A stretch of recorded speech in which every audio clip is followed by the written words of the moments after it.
तो जी हम अपनी लास्ट क्लास में क्लास नंबर 1 में जो डिस्कस कर रहे थे उसी को लेके आगे चलते हैं। मैं ये कह रहा था कि an elevator is carrying a man of mass 70 kg upwards. जब भी आपके पास अपवर्ड लिखा आए कि बंदा ऊपर जा रहा है, ठीक है, एलिवेटर ऊपर जा रही है, ठीक है, या एलिवेटर ऊपर बंदे को लेके जा रही है, तो आपने डेफिनेटली उस वक्त आर को हमेशा बड़ा रखना है। तो रिजल्टेंट फोर्स कैसे निकालेंगे? बड़ी फोर्स माइनस स्मॉलर फोर्स, तो लिखेंगे big force minus smaller force, तो लिखना है आर माइनस डब्ल्यू। अगर आप ऊपर जा रहे हैं, मेक श्योर कर लें जब भी ऊपर जा रहा है एलिवेटर, चाहे ऊपर जाके स्पीड अप हो रहा हो, सही है, या ऊपर जाते हुए एक्सेलरेट हो रहा हो, या ऊपर जाते हुए डीसेलरेट हो रहा हो, मतलब ऊपर जा रहे हैं आप और ऊपर जाते हुए आप स्टॉप थे, नीचे ग्राउंड फ्लोर पे थे, एलिवेटर चली ऊपर ले जा रही है आपको, जाते जाते आप सेकंड फ्लोर पे रुकी, आप उतरे। अब उसके बाद देखिए, अब ऐसा भी हो सकता था कि आप सेकंड फ्लोर पे आपने नोटिस करना शुरू किया, सेकंड फ्लोर पे उसकी कोई वेलोसिटी होती और फिर आप फोर्थ फ्लोर पे जाके रुकना चाहते, तो सेकंड फ्लोर से फोर्थ फ्लोर पर रुकते वक्त इसमें डिसेलरेशन पैदा हो जाएगा। लेकिन क्योंकि ये बॉडी ऊपर ही जा रही थी, इसलिए आप आर को ग्रेटर ही सपोज करेंगे इस कंडीशन में भी। बाद में आप देखेंगे कुछ चेंज आएगा, बट ऊपर जाते हुए आर को आपने ग्रेटर ही सपोज करना है, चाहे एक्सेलरेशन हो या एलिवेटर में डीसेलरेशन हो। तो अब आइए देखें, आपने ये देखा कि यार रिजल्टेंट फोर्स आएगी बिगर माइनस स्मॉलर, क्योंकि ऊपर जा रही थी, आर ज्यादा था, कॉन्टेक्ट फोर्स, राइट। इस कंडीशन में आप देख रहे हैं कॉन्टेक्ट फोर्स वेट के बराबर नहीं, क्योंकि ऊपर जा रहा है इसलिए कॉन्टेक्ट फोर्स को ज्यादा लिया जाएगा, ठीक है। R minus W equals to M A लिखा, आर माइनस डब्ल्यू की जगह आप एम जी, और जी की वैल्यू आपके पास क्या है, जी की वैल्यू आपके पास 10 है। बाद में मैंने ये वहां ले जाकर प्लस करके 70 इंटू 10, जैसा कि यहां भी बता दिया था कि ये 700 न्यूटन हो जाएगा, तो ये आपने 700 इसमें ऐड कर लेना है। तो आप ये देखेंगे कि आर की वैल्यू जो है वो डेफिनेटली ग्रेटर देन डब्ल्यू ही होगी। क्या वजह है? क्योंकि बॉडी 10 मीटर पर सेकंड से रेस्ट से 10 मीटर पर सेकंड की तरफ जा रही थी, ठीक है जी भाई। ये पहला क्वेश्चन हो गया। अब हम क्वेश्चंस आगे बढ़ते हैं बहुत तेजी से लेकर, तो आपको प्रॉब्लम नहीं होगी जी। बिस्मिल्लाह करते हैं नेक्स्ट क्वेश्चन। अब अगर हम नेक्स्ट क्वेश्चन में देखें तो उसमें भी देखिए, an elevator is carrying a woman of mass 55 kg upwards. याद रहे इसमें फिर आर बड़ा लिया जाएगा, ठीक है। It is travelling upwards at 8 meter per second and starts to slow down at a constant rate when it is 9 meter from where it stops, ठीक है। अब देखना आपने यहां कंडीशन डिफरेंट हो गई कि यहां पर 8 मीटर पर सेकंड से चली थी और फिर वो स्लो डाउन होते होते स्टॉप, सही है ना, वेयर इट स्टॉप, जहां ये स्टॉप होती है, इसका मतलब यहां डिसलेशन होगा, यस। तभी देखो एक्सेलेरेशन की वैल्यू नेगेटिव आएगी आपके पास, और आप ये नेगेटिव ही में लेंगे। देखें आप, तो आपके पास फॉर्मूला है जो कांस्टेंट एक्सेलेरेशन के फॉर्मूलाज में से एक formula 2as equals we square minus you square. अब इसको आप 2a के बाद 9, आपने देखा कि डिस्टेंस जो ट्रेवल किया आपने वो कितना किया, 9 मीटर। फाइनल वेलोसिटी 0 हो गई क्योंकि स्लो डाउन हो रही थी एलिवेटर, इनिशियल 8 थी। आपने इसके बाद देखा ये माइनस का 64 हो जाएगा और डिवाइड बाय 18 हो जाएगा, तो ये एक्सेलरेशन आपके पास नेगेटिव में आ गया, ठीक है। अब आ जाए, क्योंकि मैंने कहा था कि अपवर्ड एलिवेटर अपवर्ड जा रही है, तो आपने आर को बड़ा ही रखना है और रिजल्ट निकालना कैसे है, आर माइनस डब्ल्यू, ठीक है। हमेशा आर माइनस डब्ल्यू करना है, बराबर एम है, क्योंकि रिजल्टेंट फोर्स है, नेट फोर्स है, बराबर वो एम ही के होगी। बट इस कंडीशन में अब आपने देखो 55 लिखा मास, ये रहा केजी में, ये केजी में मास रखा, और ये आपने एक्सेलरेशन मैंने बिल्कुल एग्जैक्ट फॉर्म यहाँ पर डाल दी।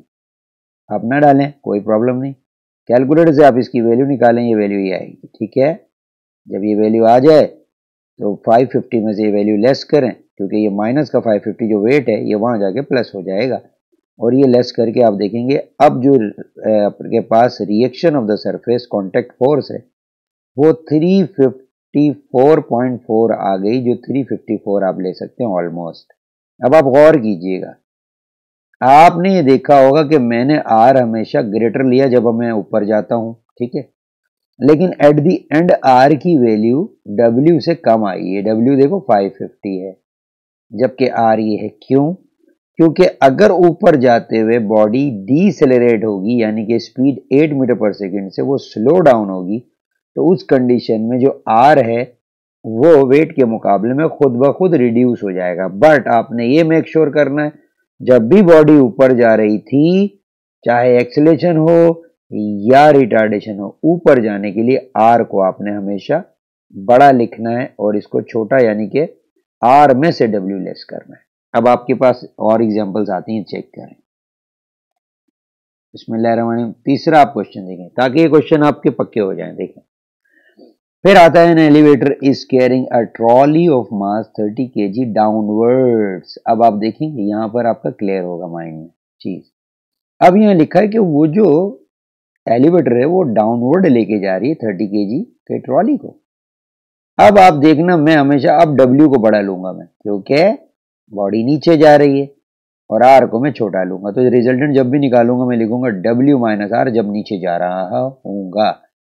अब आइए एक्सेलरेशन का formula v minus you divide by T. आपने देखा कि भाई accelerating at a constant rate. अब यहां पर क्या हो रहा है कि ऊपर से एक्सेलरेट हो 7 मीटर पर सेकंड से एकदम से फ्रॉम रेस्ट से 7 मीटर पर सेकंड इन 2 सेकंड्स हो रही है, ठीक है। अब आप यहां देख लें जी भाई 3.5 मीटर पर सेकंड स्क्वायर ही आपके पास आ गया पहले तो एक्सेलरेशन, ठीक है, रिटार्डेशन नहीं है, नो प्रॉब्लम। लेकिन याद रहे नीचे जा रहे हैं तो डब्ल्यू माइनस आर बराबर एम है, तो यहाँ डब्ल्यू को आपने लिख लेना है। ये देखिए 30 को 10 से मल्टीप्लाई करेंगे 300 हो गया एम जी के हिसाब से, W equals to M G होता है, ठीक है। यहाँ लिखना चाहें तो लिख दें आप डब्ल्यू इक्वल्स एम जी, ठीक है। तो हमने लिखा 30 मल्टीप्लाई बाय 10 300। अच्छा, उसके बाद देखें क्योंकि नीचे जा रही थी एलिवेटर इसलिए मैंने डब्ल्यू माइनस आर बराबर एम ए लिखा, और उसके बाद 300 माइनस आर, और ये 30 इंटू एक्सेलरेशन आ गया आपके पास। अब नीचे जाते हुए एक्सेलरेट हो रही थी बॉडी, यानी रेस्ट से 7 मीटर पर सेकेंड की स्पीड उसने एक्वायर कर ली थी, तो 3.5 लिखा, और उसके बाद आर नेगेटिव का इसको शिफ्ट कर दिया इधर आपने, ठीक है, यहाँ शिफ्ट कर दिया, और ये जो 30 को मल्टीप्लाई बाय 3.5 किया जिससे 105 आ गया आपके पास, इसको आपने 300 में से लेस किया, ये आपके पास आर आ गया, ठीक है। अब आप देखेंगे कि क्योंकि बॉडी नीचे जाते हुए एक्सेलरेट हो रही थी यानी स्पीड बढ़ रही थी उसकी, इसलिए आर की वैल्यू डब्ल्यू से कम ही है। अब आप इसके अगेंस्ट एक और चीज देखिएगा, आ गए हम यहां पर, an elevator is carrying a child of mass 40 kg downwards. अभी भी डब्ल्यू को बड़ा लिया जाएगा, रिजल्टेंट निकालने के लिए डब्ल्यू माइनस आर किया जाएगा। लेकिन अब देखें क्या हो रहा है, अब ये कह रहा है कि it is travelling at 8 meter per second and starts to slow down at constant acceleration when it is 6.25 meter from where it stops. अब क्या हो रहा था, बॉडी 8 मीटर पर सेकेंड से जा रही थी, वो स्टार्ट्स टू स्लो डाउन, जा नीचे ही रही थी, लेकिन सोचें आप 4th फ्लोर से जा रहे हैं, आप 2nd फ्लोर की जानिब जा रहे हैं आप, ठीक है, तो डेफिनेटली आप रुकेंगे 2nd फ्लोर पे, आपको उतरना होगा। तो इसी तरीके से आप ये देखें, इसका मतलब है कि एलिवेटर में डिसेलरेशन पैदा होगा, ठीक है। लेकिन आपने वही याद रखना है कि आप नीचे जा रहे थे, इसलिए डब्ल्यू माइनस आर बराबर है में डब्ल्यू आपका हो जाएगा 40 kg के हिसाब से 400 minus R is equals to 40 multiply by वो डिसेलरेशन आप लिख लेंगे माइनस वाला, ठीक है। और फिर उसके बाद मल्टीप्लाई करके ये जो वैल्यू आई माइनस की, इसको 40 इंटू माइनस 5.12 से जो वैल्यू आई उसे इधर ले आएंगे, ये प्लस में हो जाएगी 204.8, और आर की वैल्यू आपके पास 604.8 न्यूटन हो जाएगी, ठीक है। याद रहे नीचे आ रहे हैं इसलिए W is greater than are.